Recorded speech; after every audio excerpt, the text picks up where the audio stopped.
Hi everybody, I am Patrick and this is Lloyd. Together we are Just Got Played. We're at the Cloak and Blaster. Brian's not with us. I mean, he actually is. He's actually right there. He is over there. there. But he's not filming with us right now because he did put on pants today. So he's not allowed on the film. He is pantsless. Yeah, he's not allowed on. So today we have Seals of Cthulhu. We just got done playing it at Cloak and Blaster. Join us, me, Lloyd, and pantsless Brian, Cloak and Blaster.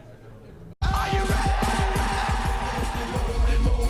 Keep rolling, rolling, rolling, rolling. Keep rolling, rolling, rolling, rolling. Keep rolling, rolling, rolling, rolling. Now I know y'all be loving this game right here. People in the house, put them hands in the air. All right, do you mind if I explain how the game works? By all means. Really quickly. All right, so essentially you each have a set of matching cards.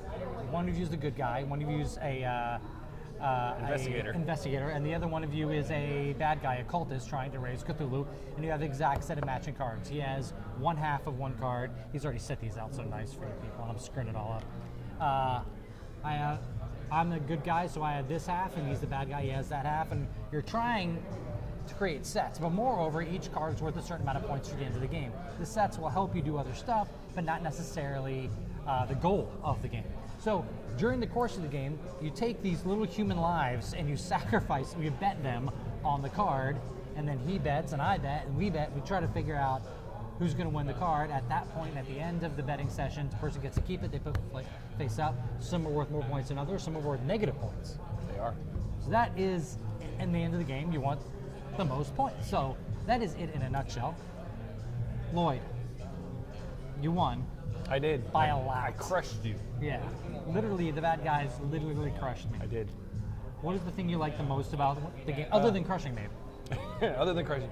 What I like the most is I like this dual card system and combining these cards to get the power. Because most of these cards, you need to have both of them to get any active power out of it, to do the effect.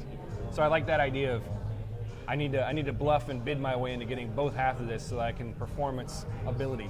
I failed so miserably at that very, very early in the game.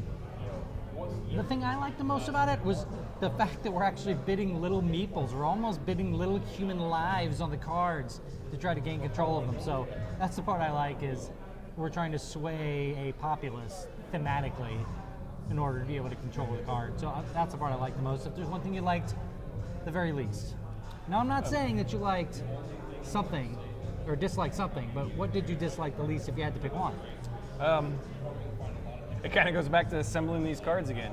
I was trying to pull off an Uber combo in here, and I misjudged and misbid, and I let you get a card that effectively ruined my play. And it wasn't necessarily a feel bad moment, but I was like, I don't know, I really wanted to build this and pull off this super card, and I couldn't.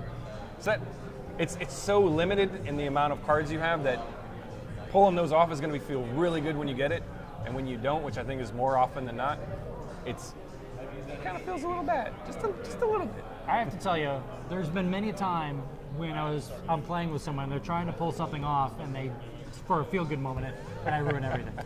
I would say the thing I dislike the most is the fact that it seems like there's not a ton of cards in this, right? And then pantsless Brian would say that he loves the fact that there's so few components in it and there's so much game in it. This one has very few components in it, and I feel like there's probably not a ton of replayability. But for so few components, the ratio probably is pretty high. Oh, So with stretch goals, they've gotten some extra elder things to put in the game, and extra cultists and investigators. So it's adding some to it, yeah. yeah, you do have these cultists and investigators. I didn't touch on that, but the cultists and investigators also have special abilities. They have what do they have? What are they called when they have special abilities, Lloyd? Variable player powers. I didn't even name that as my favorite thing this time. That's amazing. It is. Anyway, I'm Patrick. That's Lloyd. That's Pantsless Brian. Together we are Just Got Played. Thank you very, very much for watching. And hopefully Brian can be on the next one if he puts his pants on. Put your pants on, Brian.